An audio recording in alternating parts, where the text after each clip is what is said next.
Great. So, first of all, I'd like to thank you all for being here. It is, I know you know this, but the greatest gift you can give another is your gift of time, right? Gifting time. So I'm really grateful that you're here. I'm honored that you're here, gifting me your time today.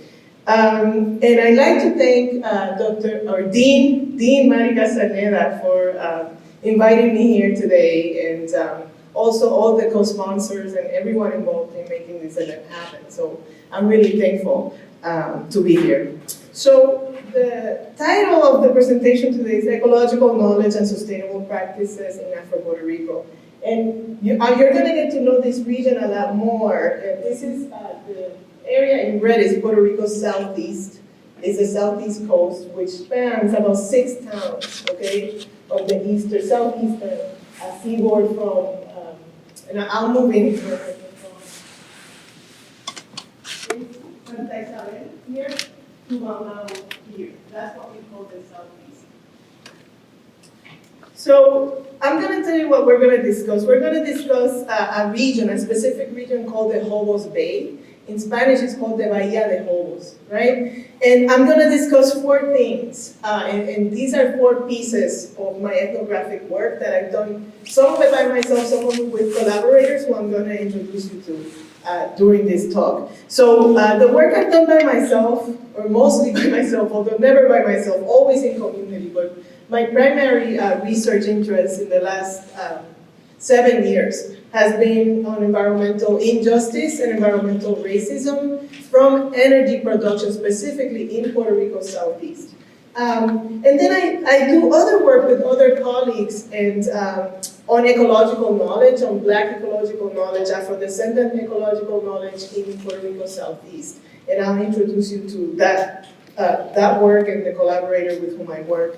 Recently, just last week, I published with 2 collaborators a piece on the new developing landscape of solar farms in Puerto Rico, and I'll talk about that a little bit at the end. And then I'll talk also about translating this work for K-12 audiences, right, for children, and I'll end with the children's book that we co-authored about 6 months ago. It was published about 6 months ago, though it took us about 2 years to actually write what seems like a really easy, straightforward piece of writing, right, for children, but it's actually the opposite. It was quite the undertaking to actually talk about environmental justice to, young people. So Dr. Castaneda mentioned the book Making Livable Worlds, and that's the recently published book that some of you I think at least one person has, and there's some more that will be raffled. There's an e-book on campus, so I hope that if you haven't read it, that you have a chance to engage with it. And so this presentation will focus on some of what's in that book, but it's actually a lot more than that, right? So that book contains only so much of what I'm discussing here, and then I'm going to discuss more some of the other work that I'm doing in collaboration with, as I said, other folks in community in Southeast Puerto Rico. So just to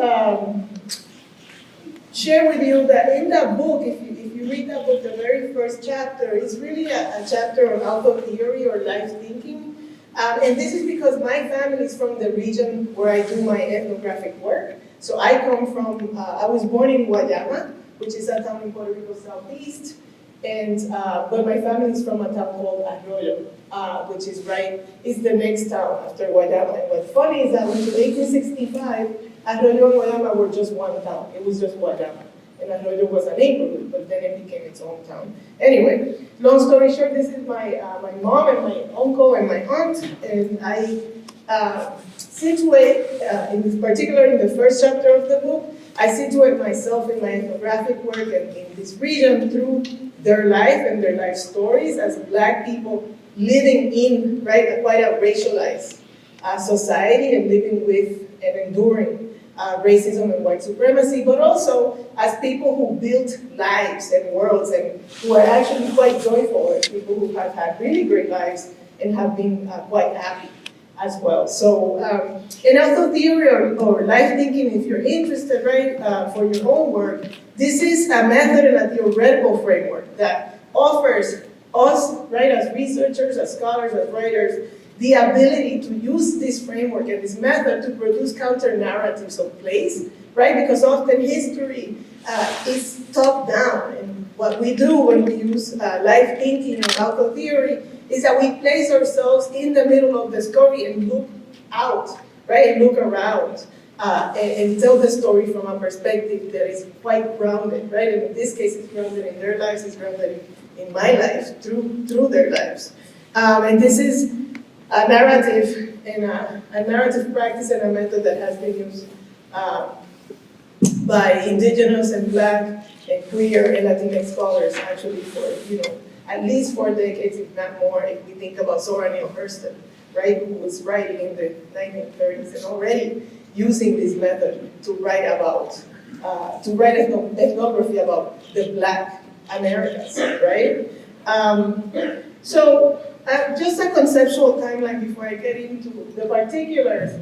So Puerto Rico Southeast, right? What kind of place is this? What's happened here? Why is it significant? Well, in pre-colonial times, it was an indigenous Taino chiefdom, and the chiefdom was actually Guayama. And Guayama, in Taino language, means great place, big open space. And this is actually true because this region is quite open. It's kind of Puerto Rico South tends to be, well, people think of it as kind of desertic, so it's arid, it's open. As soon as you come from the north, right, you pass the central mountain range and you go down, and as you descend the mountain range into Puerto Rico South, you have this great view of this, big open space that leads all the way to the Caribbean Sea, right? So as you come down, you see, the land, right? You see the mountains, the kind of curvature, and then you see really far out into this beautiful calm and blue, all shades of blue and turquoise Caribbean Sea. It's really spectacular, beautiful place. And I often think about that place when I'm writing, when I'm presenting it. I go back there just to ground myself, right, in that kind of ecology. So, when the settlers came, mostly Spanish colonial settlers, as well as in this region, there are a lot of French Corsican settlers. So it wasn't just Spanish, it's also Corsicans who came to this area of Puerto Rico. And when they came, they settled and replaced the indigenous Taino population, right? So that means that, they came to settle, but also to replace. So there was this, sweep, right? And we don't talk about it much in Puerto Rican historiography, right? It's almost like this amnesia. But what they did was they committed essentially ethnocide and genocide against the Tainos, the indigenous people who lived in this land and had lived there, right, for centuries. And so they replaced the indigenous Taino with themselves, but also with their descendants. So both Creole or mixed Spanish and Mexican descendants, as well as enslaved Africans who they brought to toil against their will in these plantations. So it is a place after settlement, colonial settlement. It is a place. This particular region is developing. I'll talk about siting, right? To site. It is cited as a location in which these sugar plantations will be developed because this region is wonderful agriculturally. Like I said, it's a flat plain that is right next to the Caribbean Sea, so it's actually wonderful on many levels because the soil was rich, it's particularly for arid, right? Arid soil for sugarcane cultivation, but also the Caribbean Sea that borders this region is actually quite calm, so it's very easy for shipping in and out, right? So it was the perfect setting for the development of what would become industrial agriculture, but for about 2 centuries, it's proto-industrial agriculture. It's small scale, kind of small scale farms. And there's a great deal, of course, of extraction, not only from the soil, but from the people who live there, right? And the ecology.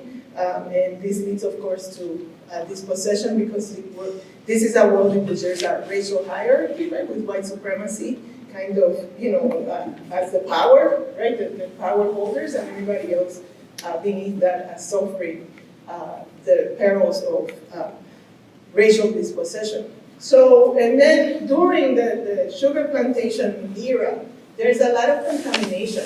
So contamination in this region doesn't begin with industrialization in the mid-20th century. It begins prior to that with the sugar industry itself, which produced some contamination. Nothing like what we see post-industrialization, but there is contamination taking place throughout the sugar plantation or the plantation era.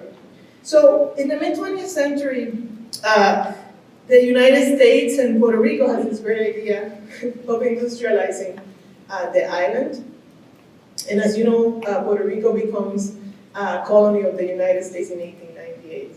Post-1948, there's this idea, right, with Puerto Rico's first governor, with Muñoz Marín, in conjunction with the federal government, the local and federal government get together and devise this plan to industrialize the island. Though what happens with industrialization is that it happens, for industrialization to happen, they need energy, right? They need to energize this big, rapid industrialization. So manufacturing moves in pharmaceuticals, right? Oil refineries, and of course the power plants, right?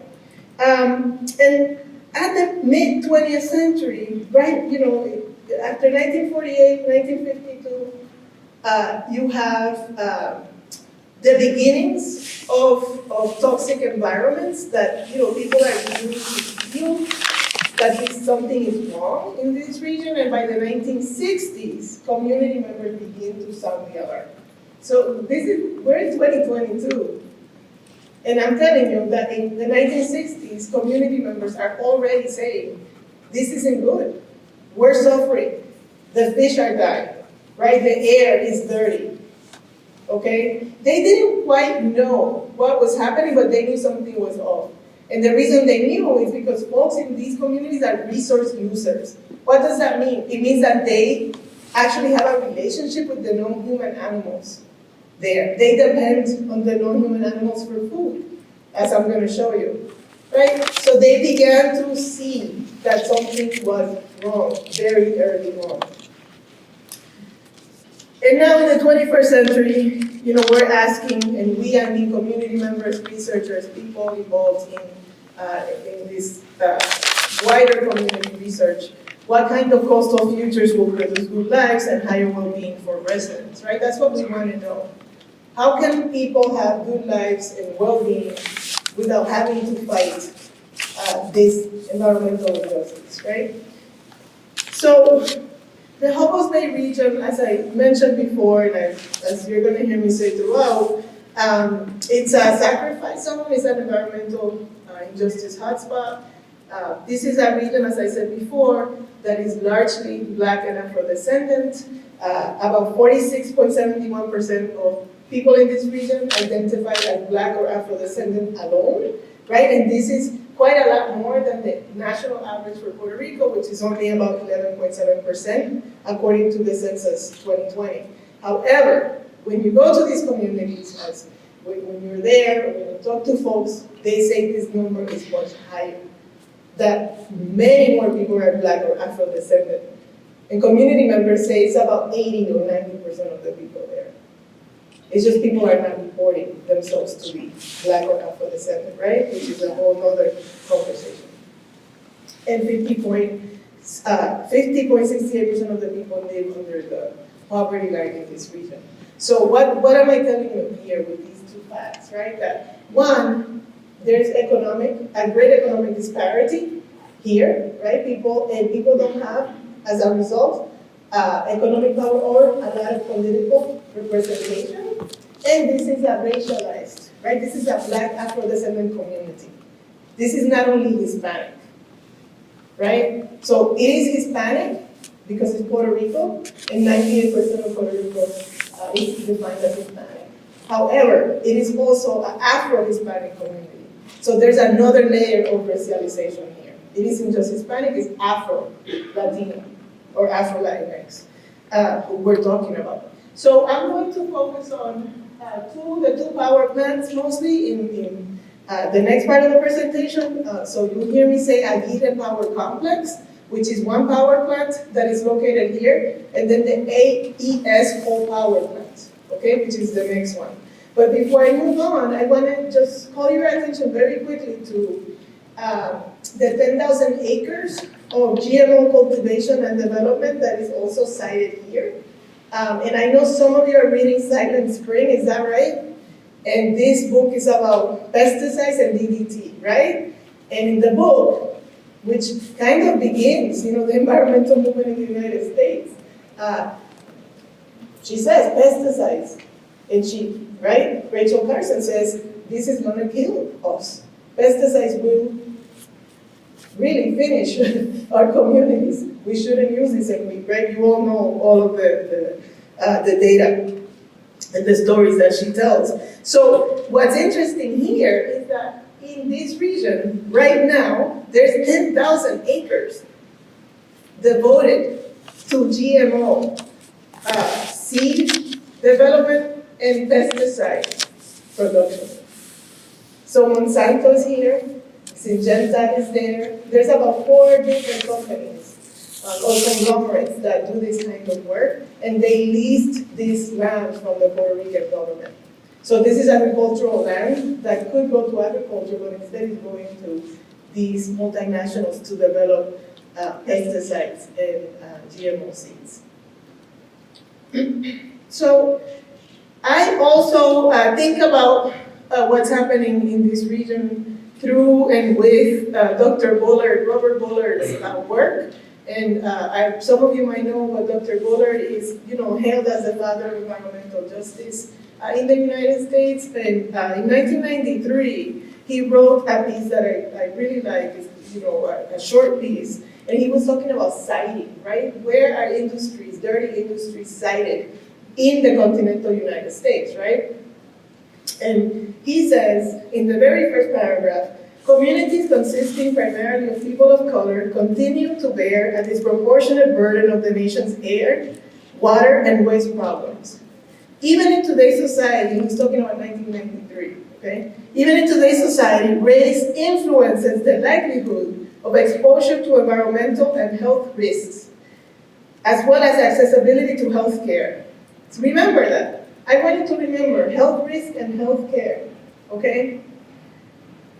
People of color are more likely than their white counterparts to live near freeways, sewage treatment plants, municipal and hazardous waste landfills, incinerators, and other noxious facilities. Disparate siting and land use patterns result in elevated health risks to nearby inhabitants. Okay? He's speaking about the continental United States. When I shared my work with Dr. Bullard, he says, this is a textbook case of environmental racism. What you're showing me here is textbook of what I've been talking about for 40 years in Puerto Rico. So, as I told you, this is a region in which there were sugar plantations, and these are the ruins of the Aguirre sugar mill, which this is a photo I took in 2003 maybe, so it's been close to 20 years. This doesn't look like that anymore. The ruin is actually much more ruinous now. The stacks have fallen down, and it's a lot more dilapidated than you see here. Although by this time it had been closed, close to 15 years. So they closed in 1990. And this is what it looked like there. But what I want you to see is, the proximity to the bay, right? That this is a mangrove ecology. You see the greenery, those are mangroves, and mangroves are really important for the ecological health of islands, right? Particularly in the tropics. They're barriers for hurricanes and such. So these are actually really important. They're also nurseries, which we'll talk about in a second. But this is what the community members were left with when the sugar mill closed in 1990, citing, of course, economic losses. At this point, Puerto Rican sugar was no longer viable, and that actually hadn't been viable for hardly, it was only viable for like 20 years, actually. So this was going, they were producing sugar at great losses for a very long time, right? Early in the colonial period, it was viable, and then it just kind of fell off. The economic viability of the sugar really diminished. And this is the view of the Aguirre Power Complex, again in the Hobos Bay, built in 1975. This is two engines, so this complex has two engines that produce energy for Puerto Rico. And a couple of things to know. Again, this is the Hobos Bay. This is a fishing village.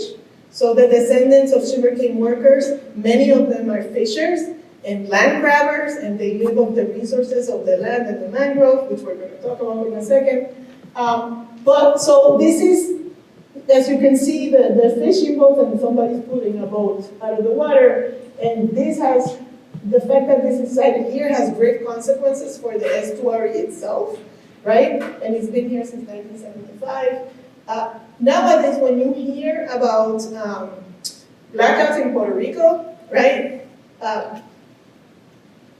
Most times, the facility that's gone offline is this one, because this facility produces about 40% of all of the energy consumed in Puerto Rico. And in fact, 70% of Puerto Rico's energy comes from the south. Okay, so they have these, which is what happened, right? The reason that it took so long to bring back the island, to bring it online or to have energy, is because these facilities are in the south and they have these long transmission lines that run through the mountains to the north, right? And this is, of course, the worst way to develop energy production in an island with the particular ecology and topography of Puerto Rico, which is white mountains through the central range. But about 97% of Puerto Rico's energy right now is produced through fossil fuels, okay? And this is really important. So what happens with this double facility with the Aguirre Power Complex? So you can see, right, this is someone's house. You can see the proximity of people's homes to the facility, to the power plant. So this is literally, this yellow house, this white and yellow house, the backyard is the power plant, right? Who are the people who live here? They're descendants of sugarcane workers, right? These are the people who live here. They were the people who first were brought here to toil in the sugar plantations and who eventually were able to acquire land or were given land by the company, and they stayed. Most of them are fishers, agricultural workers, and were increasingly less so. Increasingly, they're migrants to the United States who never returned home in their lifetime. To where? Where do they migrate? Well, Hartford, Springfield, Holyoke, right? Here. Around here, a lot of them. And now more Florida. And this child lives in this house. He was walking home when I took the photo. So what happens? Air pollution, right? This region has the worst air pollution in all of Puerto Rico.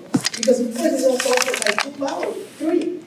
Double here, these two engines, plus the coal power plant, which I'm going to talk about in a second. So high rates of asthma, allergies, cancers, cardiovascular diseases, noise pollution. So there's a lot of hearing loss because these engines are really loud. They sound these alarms throughout the day, and they're actually deafening. And of course, for these engines to work to produce energy for the rest of Puerto Rico, you know what they do? They suck in 654 million gallons of seawater every day to cool the engines. So every day it sucks in 654 million gallons of water to cool its engines. And what happens after it cools the engines? It's expelled into the bay as thermal water. So there's thermal pollution in this bay. Okay, so the water is warmer and warmer and warmer. This is what it looks like from a distance. This is a picture I took not too long ago, actually. And you can see, right, that the Aguirre Power Complex and the ruins of the sugar mill, you can see the proximity, right, from this point of view. And in between is the community. Sandwiched in between are, people, families, right? And this is what they're living with. So, one of the things I ask people to think about is, imagine living in a place in which when you look around, you see the ruins of the sugar past in the present.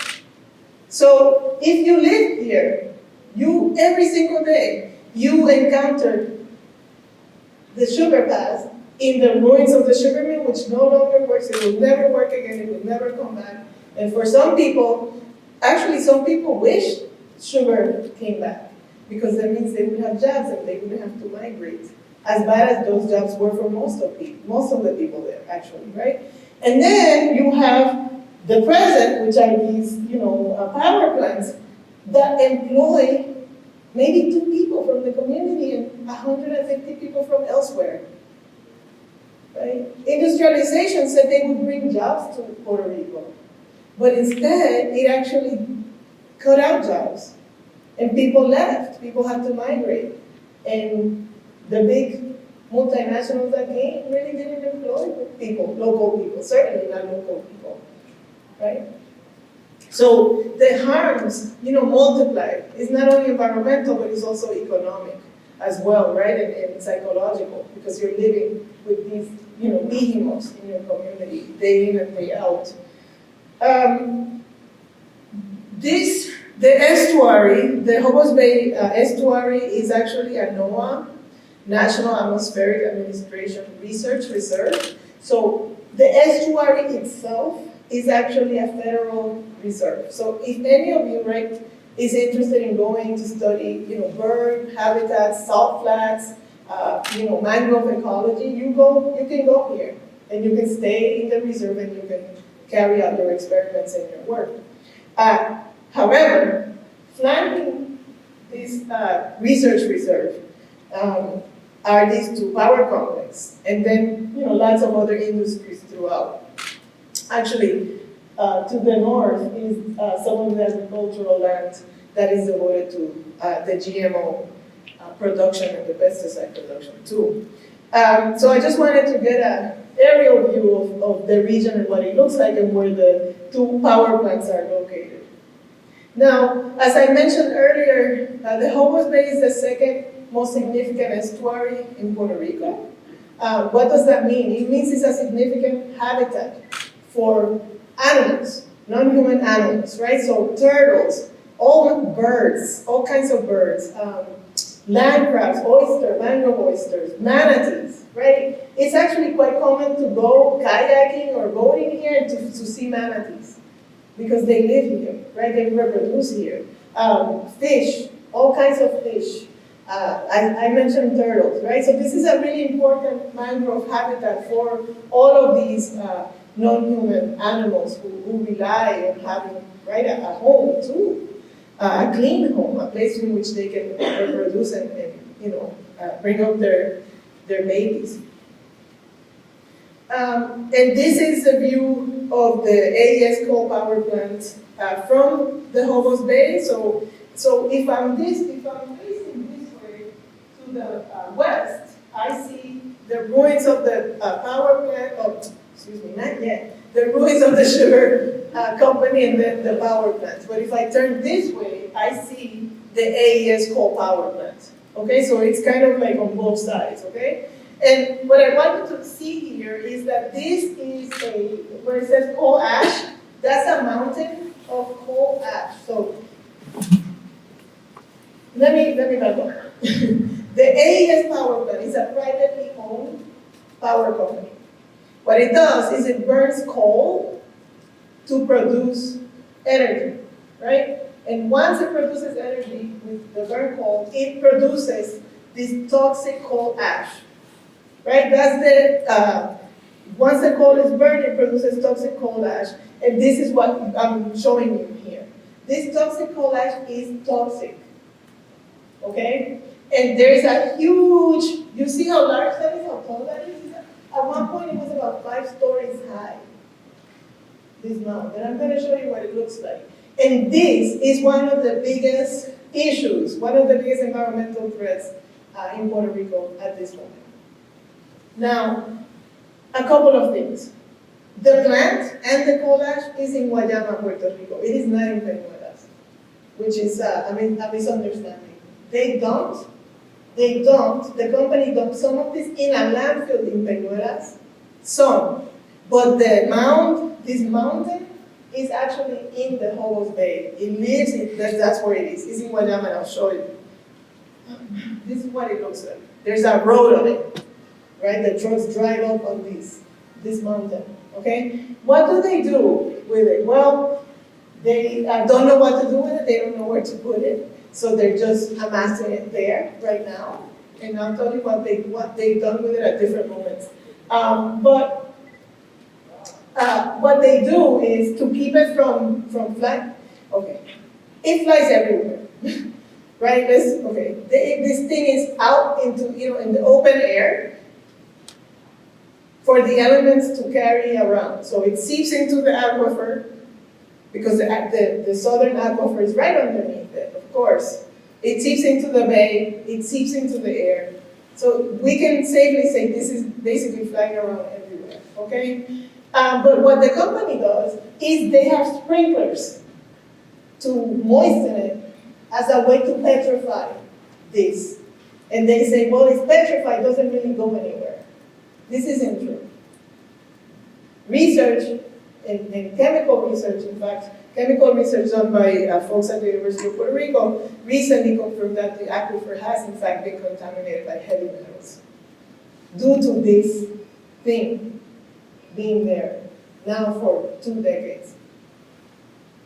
So, in the United States today, right, so this isn't just, coal is a problem worldwide. It's not just in Puerto Rico. And I'm sure some of you know this. In the United States today, this is one of the largest waste streams generated in the country.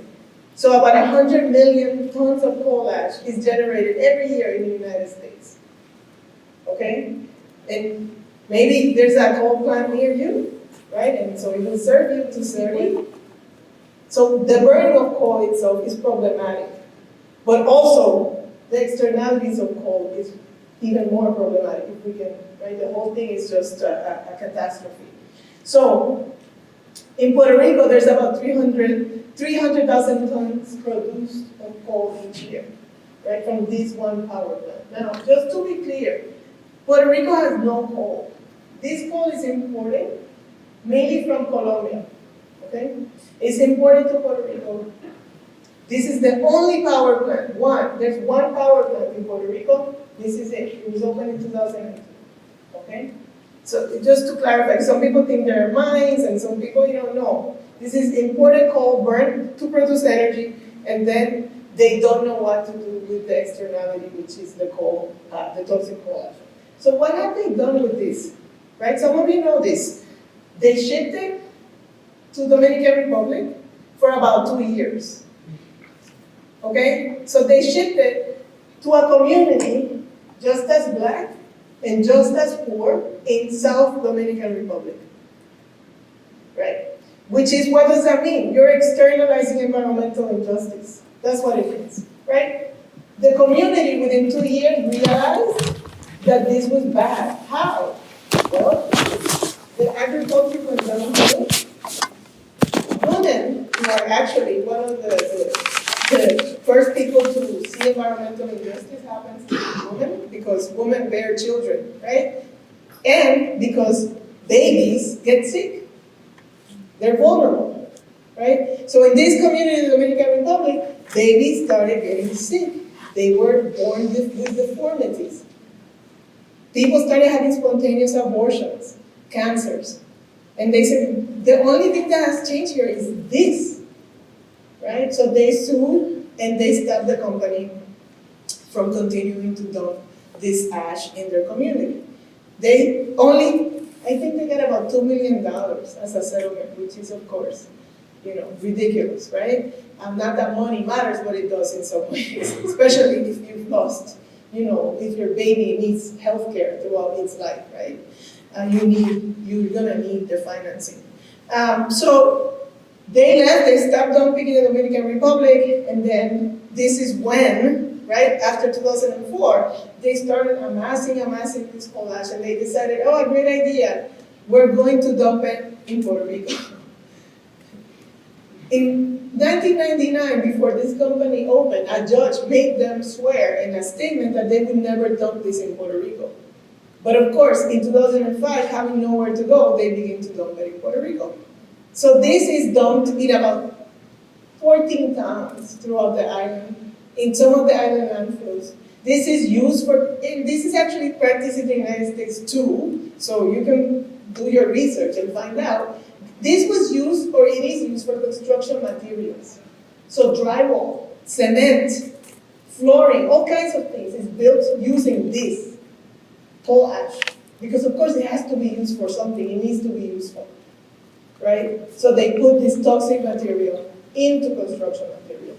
And they did that in Puerto Rico. So effectively they spread this all over the place, right?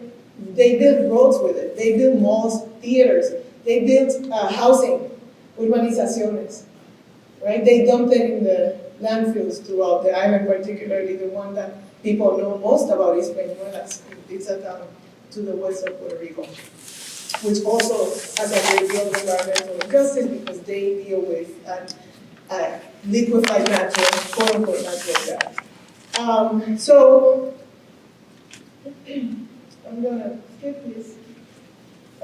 This is what it looks like, right? When people have to cohabitate with toxic coal ash. People, are not gonna stop living their lives, right? And this is a seaside region, and people are very much used to, right, using the sea, not only for food, but also for leisure, right?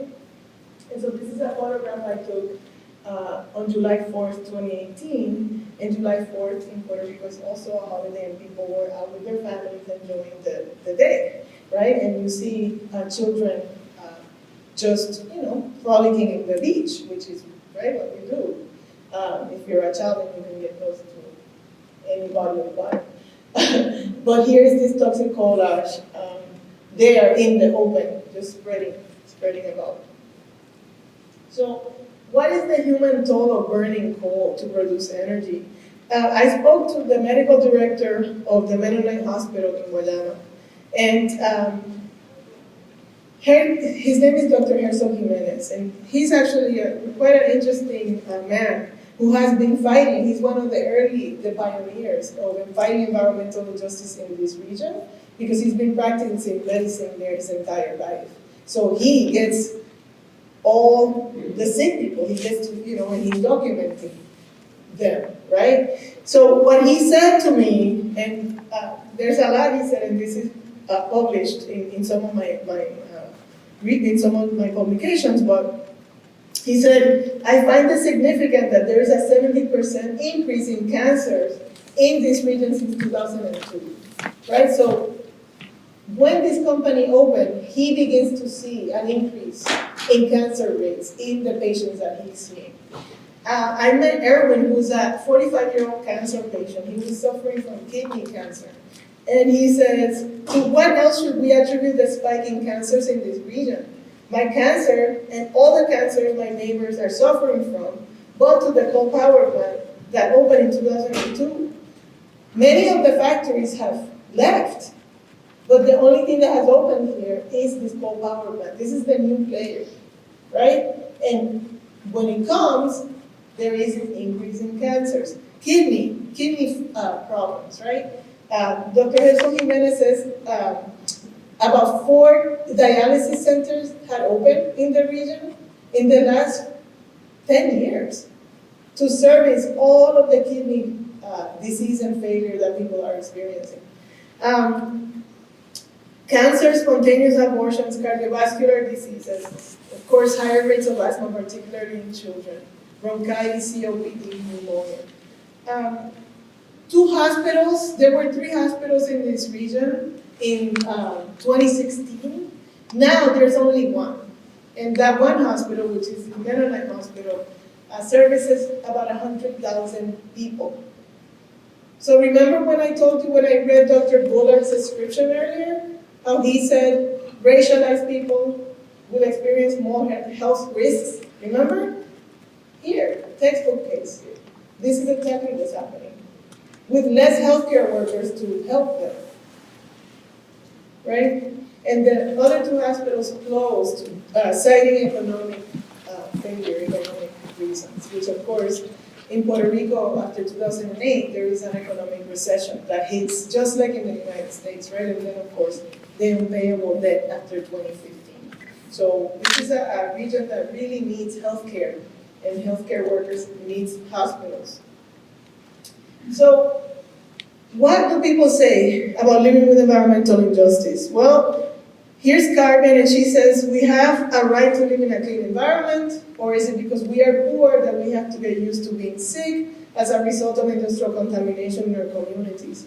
Do we have the same human rights as the wealthy and white people in this country? Sandra, she said, what those companies will do is leave behind all that contamination.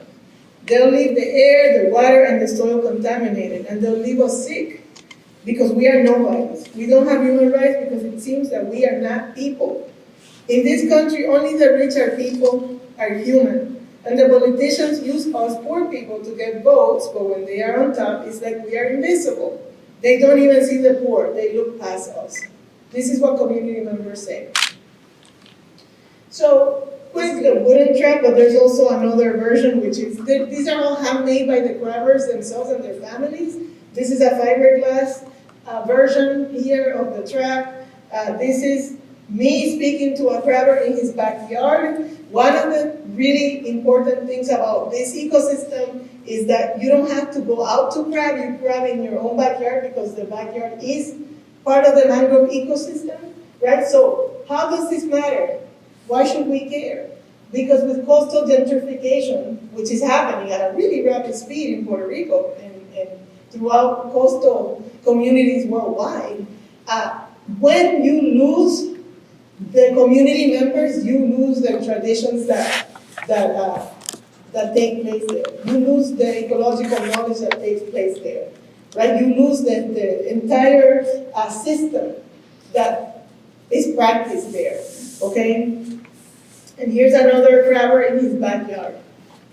Just to mention very quickly, this man, who's actually a friend, someone who's become a friend over the time of my research, has said to me, I don't sell them. These are just for my family and my friends. They come to my backyard, I catch them, I have them, right? They clean them. There's like a month, you catch them and you clean them for about a month before you can actually eat them, right? And this is really important in a place that is suffering from pollution and contamination, to clean the catch, right? So this is just for consumption for family and friends. And again, the significance of his backyard. If he and his family were to lose this, they would lose a really important part of who they are and their tradition and the ecological knowledge of this place, okay? How does the industries interact? Well, negatively, of course. Here's the AES coal power plant. This is their fence, and here's a sign: no trapping land grabs on this property. This used to be a monte. This used to be the bush to which people had access, right? But now they come with their fences, and no longer can people forage and hunt in this particular land, right? It's been privatized. Mangrove oysters is another really important resource in this region. And again, the significance here is that mangrove oysters have to be foraged just so you don't kill the mangrove. And this is knowledge that this particular man received from his forefathers who were enslaved and worked in the sugar plantations. And now he's passing down to his son, right? So he's harvesting mangrove oysters from the mangrove, but he's also stewarding the mangrove and protecting the mangrove, right? And cohabitating and really caring for this mangrove, because without a healthy mangrove, he cannot get his catch. He cannot make his living. And coconut harvesting is another. These are students from the University of Puerto Rico in Ponce who were research assistants, and they were interviewing this woman who's a coconut harvester on the process of harvesting and sharing with neighbors. And this is, again, another really significant resource.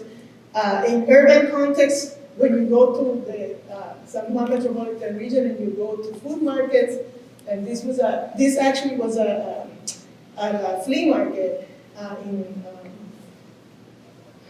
Puerta de Tierra.